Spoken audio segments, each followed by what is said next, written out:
So I just finished watching Castlevania on Netflix, and all I had to say is it was a very fun ride since 2017 all the way to now.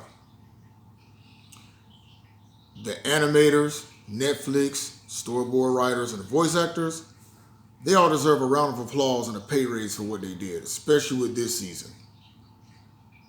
I mean, every season finale has always gone out with a bang, wrapping up all the events of the previous seasons. But this season, season four, the final season, everybody brought their A game with it.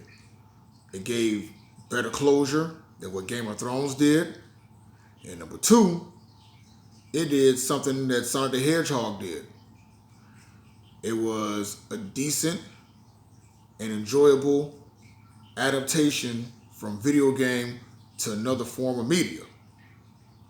Yes, I said that Sonic the Hedgehog is the best live action video game movie made. I put that over Mortal Kombat 2021. I really do.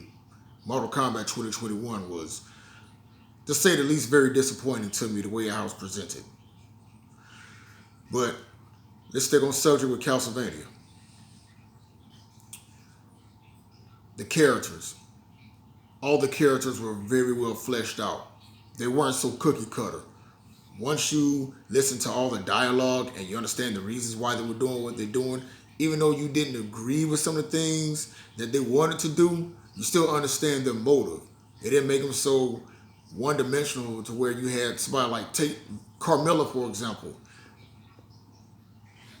The reason why she wanted to do what she wanted to do because she felt like she was greatly wronged and looked down upon. You take a character, the main center of attention, Dracula himself. In the video games, he's this force of nature that's depicted to be the ultimate evil. But in this series, you see that Dracula was very well fleshed out. It gave him layers, and he literally embodies sympathy for the devil. Once you seen like what he wanted to do, but you also saw that, he also had a headache and thinking about all the aftermath of doing it. It just makes you really feel bad for the guy. Yes, I said it. I felt bad for Dracula in this series. I was totally behind him what he was accomplishing. I agree with the way that he was going to go about doing it, but then when you see that after they killed his wife in season one, that's totally understandable. Alucard. Alucard had to stop his dad because it was his mom's wishes. But I love the way how Alucard was fleshed out. Like season one, he's Vampire Savior. Season two, still the Vampire Savior. Season three, he's alone by himself. You feel bad for him because he has nobody. Season four, when you watch it, if you ever watched it, you see, oh, okay, cool. I like how they did with him. Isaac. He's a true embodiment of an A1 since day one. He had Dracula's back. Anybody conspired? Hey, Ike was there to take him out. I like Ike. Everybody needs a friend like Ike. If you don't have a friend like Ike, you need to fire them and find you an Ike. Cypher. Cypher was Trevor Belmont's ride or die since season one. Even though he got on her nerves, she still had his back. And them together, they did damage. Wow. And Trevor Belmont. For a human character, Trevor Belmont deserves my utmost respect. Because a man that has been fighting demons, vampires, and undead, for a human being, let me just say this much. In this season, Trevor really embodied badass for a human. I like those characters, especially human characters that can stay on par with anybody supernatural.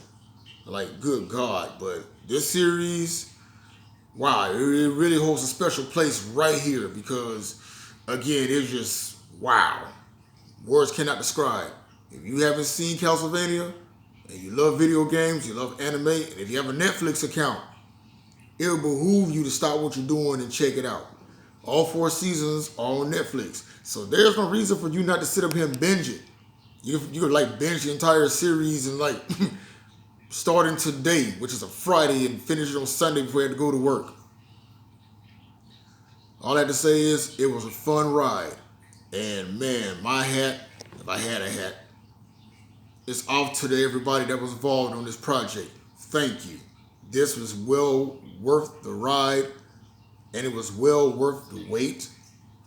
And again, man, I'm just still at a loss of words how this series is. It's just, I put it up there on my Mount Rushmore as one of the best animated series ever created.